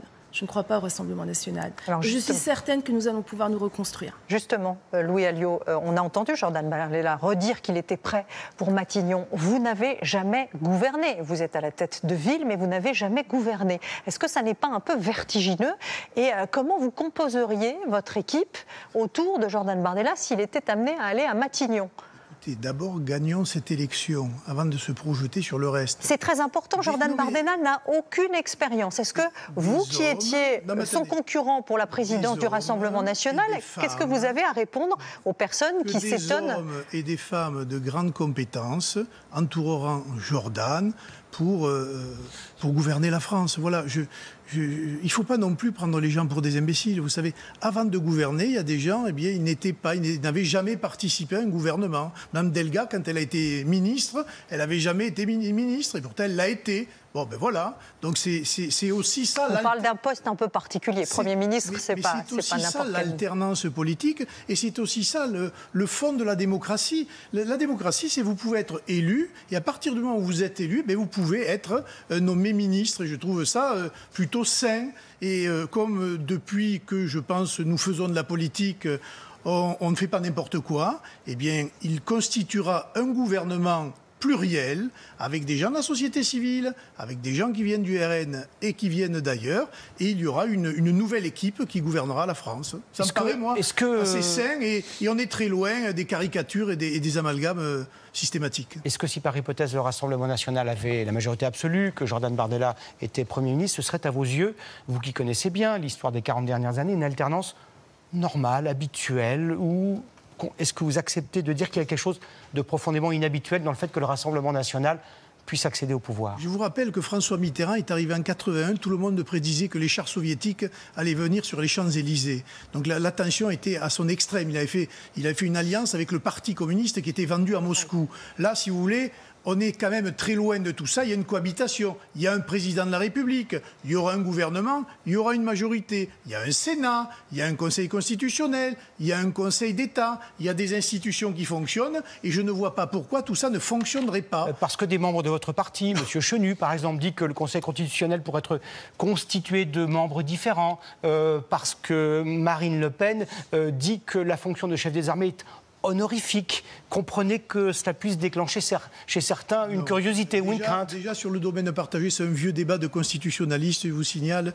Et depuis 1986, ça a beaucoup évolué. Personne ne remet en cause ce genre, précisément, de répartition des pouvoirs. Car au-dessus des contingences personnelles, il y a l'intérêt supérieur du pays. Et ça doit gouverner précisément l'attitude que nous aurons à la tête du gouvernement et à la tête de la France. Adrien, est-ce que vous avez d'autres résultats à nous donner? Effectivement, d'abord Gérald Darmanin qui est ce soir en toute première position, on l'a entendu il y a quelques instants, devant le Rassemblement national, même si la partie n'est pas encore gagnée. Le secrétaire d'État Hervé Berville, il était en charge de la mer jusqu'ici. On voit d'abord Guillaume Kasbarian pour le logement, deuxième position derrière le Rassemblement national dans le cadre d'une triangulaire, sauf bien sûr s'il y a désistement. On passe donc à présent à Agnès Pannier-Runacher, deuxième position également pour la ministre sortante, tout comme Marc Fesneau, on le voit, deuxième position, le ministre de l'Agriculture qui se retrouve dans un duel face au Rassemblement national. Merci beaucoup et peut-être peut-on regarder à nouveau les estimations de notre partenaire IFOP sur le rapport de force qui sort de ce premier tour. Le Rassemblement national et ses alliés en tête avec 34%, suivi du nouveau Front populaire, 29,1% des suffrages. Le camp présidentiel lui arrive troisième avec 22% des voix. Vient ensuite les Républicains et leurs alliés avec 9,5% des voix, l'extrême gauche 1,2% et les autres partis avec 3,5%. dans ce que nous pouvons faire comme projection pour la future Assemblée nationale. Voilà ce que nous pouvons vous dire ce soir avec toute la prudence dont on a fait preuve ces dernières heures. Le Rassemblement national et ses alliés auraient une fourchette de 240 à 270 sièges, la majorité absolue étant de 289. Première force d'opposition dans cette figure de style, évidemment, ce serait le Front de gauche, ou plutôt le nouveau Front populaire, qui aurait entre 180 et 200 élus. Et puis le camp présidentiel Ensemble aurait entre 60 à 90 élus. Pour résumer cette soirée, on a bien compris que dans les 48 prochaines heures, Adrien Gindre, tout allait se négocier, puisque évidemment il va y avoir énormément de triangulaires. Ça s'explique par une énorme participation, 66%. Et donc il va falloir aller chercher des désistements à droite et à gauche si on veut l'emporter. Absolument, parce que plus il y a de votants, plus il y a de candidats en mesure de se qualifier pour ce second tour. On a bien noté tout au long de cette soirée une certaine confusion dans les déclarations, puisque dans chaque famille politique, il y a plusieurs lignes qui se sont exprimées ce soir, notamment la question de savoir s'il fallait, oui ou non, mettre le Rassemblement national et la France insoumise sur un pied d'égalité. C'est la question qui s'est posée ce soir à la majorité présidentielle.